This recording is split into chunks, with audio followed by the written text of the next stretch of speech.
it's like So is known Mexico. to be stolen So is Mexico. land. So it's Mexico's stolen land. Yeah, do you know the history of like Mexico City? Mexico like- stole so Mexico's stolen land. I can't immigrate there. That's kind of fucked up, huh? I don't know why it is that I can't immigrate there. I can't just walk across the border there because, well, they arrest you and throw your ass back to your own country. I don't know why it is that Mexico can have a border policy, but we can't. That's really strange. I mean, I think we should. I have one argument for that. Don't know? Do you think that maybe that's Wait, a let's problem get with an having answer. immigrants in? Wait, let's get an answer. Yeah, go ahead. That is Who's your a good loyalty to? question. I would do a lot to protect like Mexicans and everything, honestly. So maybe for the people who are here, let's say that there's millions of people who are like-minded like you who said, well, I would prefer actually to advocate for Mexico if there was a war between Mexico and America, right? And then we had a draft, and we drafted tens of thousands of people who thought like that. Now you have soldiers in the field who are willing to shoot other soldiers in the back, right? Dude, you're about to watch one of the most brutal verbal destructions I've seen in a while. This girl walks into this conversation thinking she's going to drop the whole stolen land argument and justify illegal immigration. You know, the usual leftist talking points. And Andrew Wilson just systematically dismantles every single thing she says. Like, it's honestly embarrassing for her. He brings up points about Mexico's own immigration enforcement, their brutal history with indigenous populations, the fiscal drain of illegal immigration. And then, and this is where it gets absolutely wild, he gets her to admit she doesn't even know which country she'd be loyal to if the US and Mexico went to war. I'm not joking, she actually says that on camera. The whole stolen land argument just collapses in real time. It's genuinely incredible to watch. So let's get into it, because this is a masterclass in how you handle bad faith arguments. You're illegally, like, it's so wrong. They're criminals. Like, what coming over here is literally a crime. That's literally crazy. Like, it's a crime. But it's like, this is stolen land, and it's like So is known Mexico. to be stolen So is Mexico. land. So it's Mexico's stolen land. Yeah, do you know the history of like Mexico City? Mexico's stolen. So Mexico's stolen land. I can't immigrate there. That's kind of fucked up, huh? I can't believe that they do that. I can't believe that they went and butchered all of the indigenous people in Mexico. Mexicans did, right? This would be the Mestizos. Went through and butchered all the indigenous people and stole that land. I thought Mestizos were the colonized.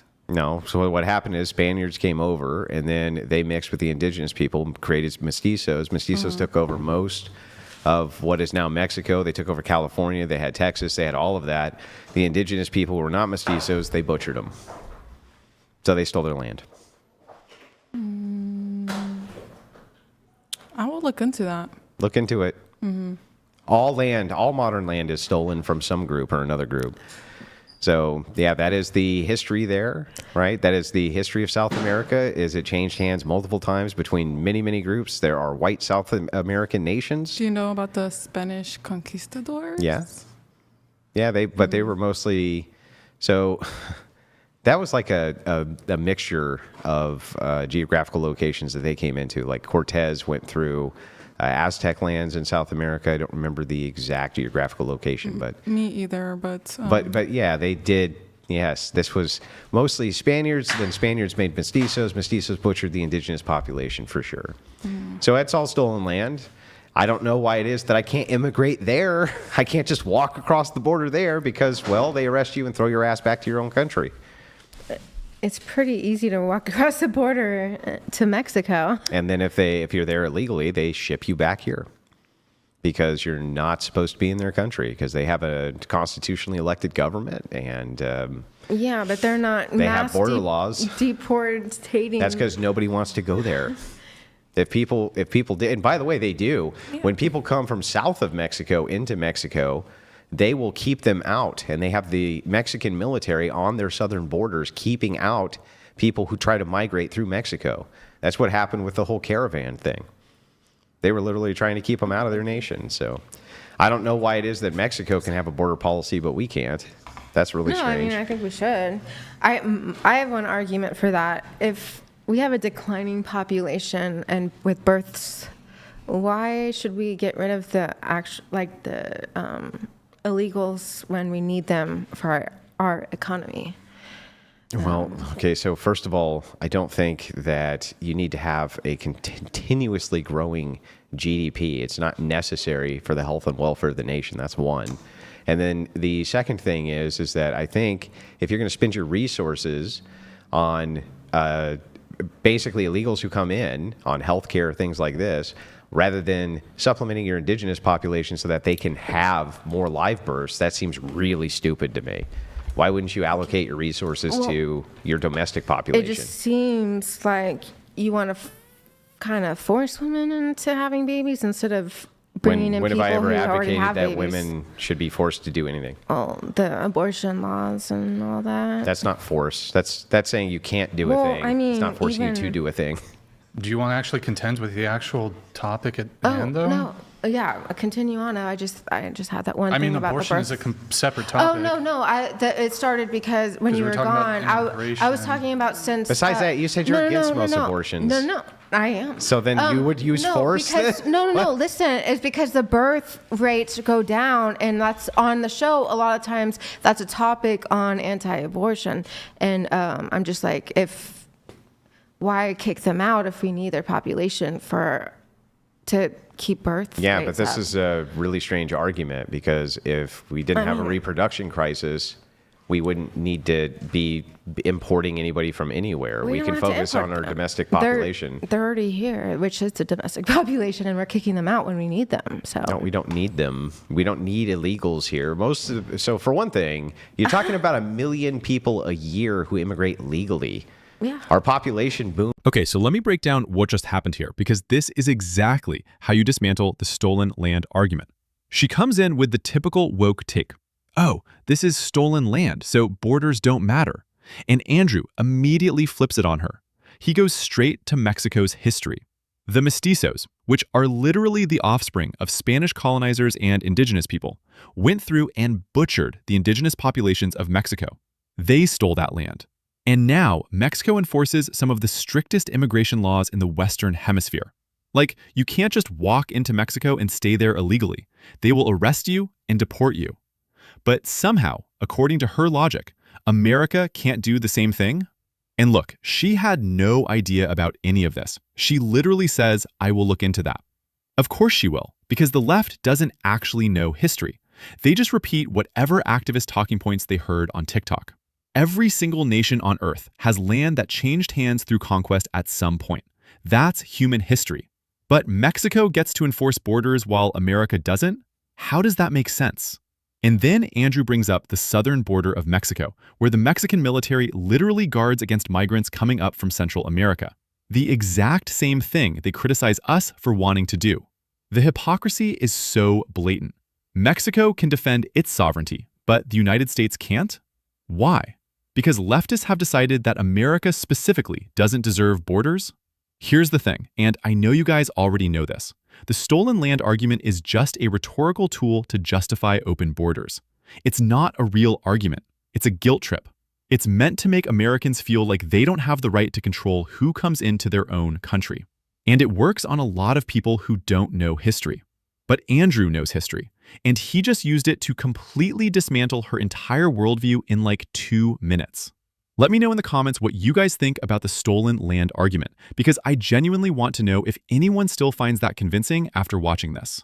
Yeah. Our population boomed from 150 million to 330 million, right on par with the immigration policy of 1 million people coming in per year. So thing is like, how much more do we need to import? What happens, We don't need by to the way, import. is that when Just don't kick these the people people out. come in, when they come in, within a generation, they're right down to the low reproduction rates, just like everybody else is. I thought, yeah, I don't. I'd have to look up that Look it up. but I think it's kind of the opposite. It's kind of not. So we're going to do the gender swap portion here. But I mean, just to your point, it is a crime. It's I looked it up. It's 8 USC subsection 1325. It's a crime to enter unlawful entry. Yeah, but I don't know, just like marking them as like, oh, you're a criminal. It's just like, I don't know. People look at criminals as like really bad people, like thieves and like murderers. And, you know, just like abuser, like I mean, do you abusive want a people. napkin? And like the people who come into this Am I country. making a mess? But do you want a napkin? Did I make a mess? Is it all on me? No, just Just asking if you wanted a napkin, that's all. And there's just the people Just come here to live a prioritize better the life, to camera, work okay? hard, provide for their family, because they just want to do better. For Nobody's them and their disputing the families. motivation of wanting to go to a country that isn't yours for a better life. The question becomes, does the indigenous population of that country, the people who are in that country, who are citizens of that country, have a say in who gets to come in and who doesn't? I think they do. Just like you have a say as to who comes into your house and doesn't come into your house. So Yeah, the but then Japanese, for instance, they don't allow mass migration of any kind.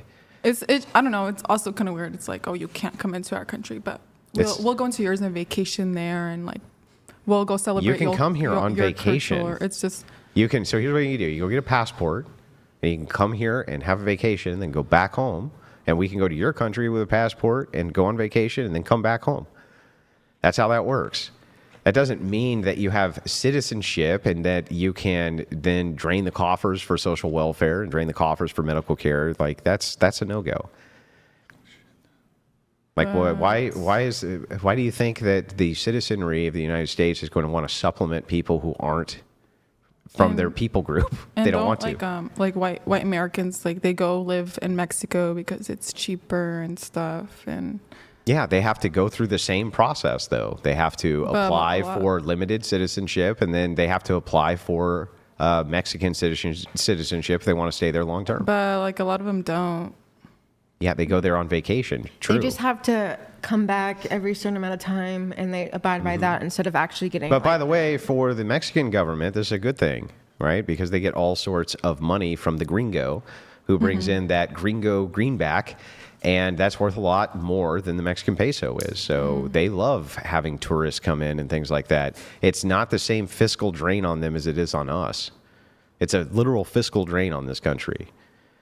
Not to have vacationers come in, but to have people come in who are at the lowest economic status you could possibly be at, and then immediately they come in and get welfare, they get medical care, they get all of this.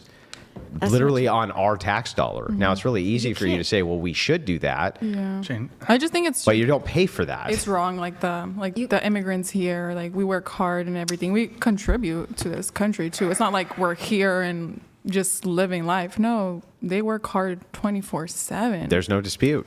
I've literally lived in California. I grew up in California. I saw what immigrant labor did in the lettuce fields and when they were working in the vineyards especially. I see it in Michigan when they're picking fruit. Yeah, that's hard-ass work. Nobody's disputing that. We have migrant work programs so that migrants can come in and work and then go back to their home country. A majority of immigrants are those people too, and it's just like, oh, I'm not disputing deport that. Deport them. It's just like you're deporting hardworking immigrants that is contributing to your country. Like the food you have. Is Yeah, they also because do. of them. Yeah, but here's the thing. It's easily accessible. They also because come in of and do that. remittances. So what they do is they come in and they get American dollars here, and then they send it back to their origin nation untaxed. It doesn't help us at all. Okay, So- but it literally like you guys go into our country, whatever. It's just. Well, which is your country? Is the United States Well, your country, or is I was Mexico born- your yeah, I was born country? here. But yeah, I can still say like Mexico. It's like, my, Is that your country or isn't it? No, it's not. It's not like my actual country. So but what's it's, your like, country? I'm from. Well, I was born here in the United States. So who are your countrymen? Well, I'm Mexican American, but I do have family in Mexico. so- Sure. Yeah. You have family there, but who are your countrymen? I think she's highlighting her ethnic background. Oh, is that what you think? I didn't know that she was doing that, but I'm really glad you clarified. It's super You're nice welcome. of you. Thank you. So anyway, I was just curious, though, if we get No, back yeah, to I this. can't say that's. I can't say like, oh, that's my country. I wasn't born there. But, Right. Yeah, I was just curious who. Yeah, So like, if Mexico and America went to war, who do you have your loyalty to? Don't know. Do you think that maybe that's a Wait, let's problem get with an having answer. immigrants in? Wait, let's get an answer. Yeah, go ahead. that is Who's your a good loyalty to? question. I would do a lot to protect. All right, this right here is the most important part of the entire conversation. Andrew just got her to admit on camera that she doesn't know which country she'd be loyal to if the US and Mexico went to war. And she's an American citizen, born here. This is the dual loyalty problem that nobody wants to talk about, but it's real And Andrew just exposed it perfectly. Think about what she's saying. She says she'd do a lot to protect Mexicans, but she lives in America. She benefits from American infrastructure, American freedoms, American military protection. But when push comes to shove, she doesn't know if she'd side with America. That is insane. And Andrew is absolutely right to call that out. Because if you have millions of people in your country who feel that way, you have a massive national security problem. He brings up World War II and the Japanese internment camps. Now, I know that's a controversial example, but his point is valid. When you're at war with a country, you cannot have a large population of people inside your borders who might be loyal to the enemy. That's just basic common sense. You can't draft people who might shoot your own soldiers in the back. You can't have citizens advocating for the enemy during wartime. And yet, she can't even answer the question. And look, this isn't about hating immigrants. This is about assimilation. If you come to America, you should become American, not Mexican-American, not hyphenated, American. Your loyalty should be to this country, period. If it's not, then why are you here? Why should we let you stay if you can't even commit to defending the country that's giving you everything? This is what mass immigration does when it's not coupled with assimilation. You get entire communities that maintain their primary loyalty to their country of origin. And then politicians on the left encourage that. They call it multiculturalism. They say it's beautiful and diverse. But what it actually does is fracture national unity and create internal conflict. That's not a conspiracy theory. That's just what happens when you don't require people to assimilate. Andrew handled this perfectly. He didn't get emotional. He didn't insult her. He just asked the question and let her answer expose the problem. That's how you win these conversations. And everything, honestly. So maybe for the people who are here, right, who, when we hear this from even people who are born here with American citizenship, if my country goes to war with your country, I'm going to side with that other country and not my own country. But since I'm born here, like I can't really do anything about That's true, the except country. advocate on behalf of the enemy And who since we could be at war with. Since I live here, I can't really do anything like about it. Well, you can. You can vote, and you can advocate on behalf of potential enemies of the United States.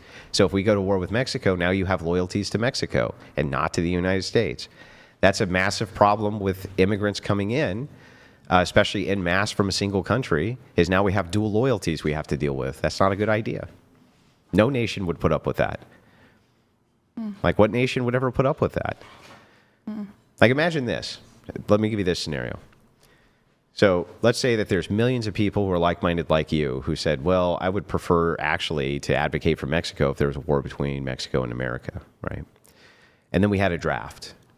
And we drafted tens of thousands of people who thought like that. Now you have soldiers in the field who are willing to shoot other soldiers in the back, right? I honestly respect both. I can't. I don't know. I wouldn't like. What really, was your I original respect question? Where both. does her loyalties lie, to the United States or Mexico Yeah. in the event of a war? Yeah. And she said she doesn't. I don't know. I respect. If you both, had to pick one. honestly. Well, since I live here, I don't know. I would have to pick the U.S. But like, you know. But you have I a would lot of still- loyalties there, right? I would still feel for Mexico. You know. This came up. This problem historically has come up. In World War II, we interned the Japanese. The Japanese who lived here in America, we interned them in internment camps under lock and key and armed guards because we're at war with their origin nation. And we couldn't take the risk that they were going to sabotage or kill our soldiers on behalf of our enemies. Like, this has historically happened, that we've had to do that. So here's my final take on this entire exchange. Andrew Wilson absolutely dominated this conversation from start to finish. Like, it wasn't even close.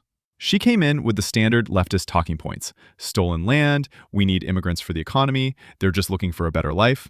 And he systematically destroyed every single one of them. He brought receipts, he brought history, he brought logic, and she had nothing.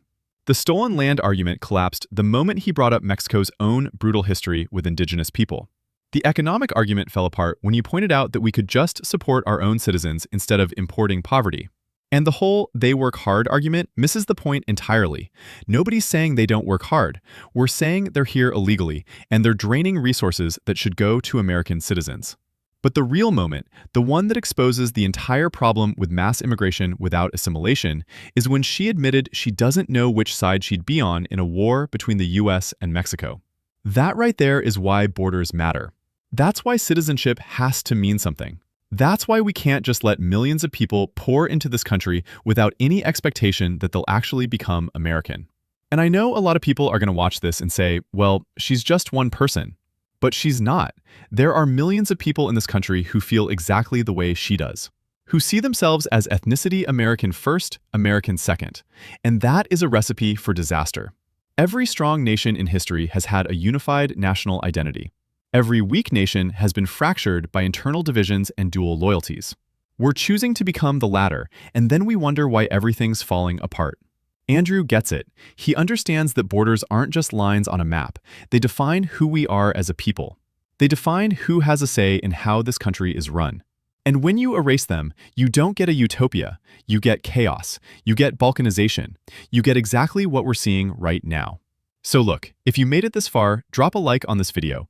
Share it with someone who needs to hear this, and let me know in the comments, do you think the dual loyalty problem is real, or is Andrew overreacting? Because I think he's 100% right, and I think this conversation just proved it. Welcome to MB. Stay sharp. I'll see you in the next one.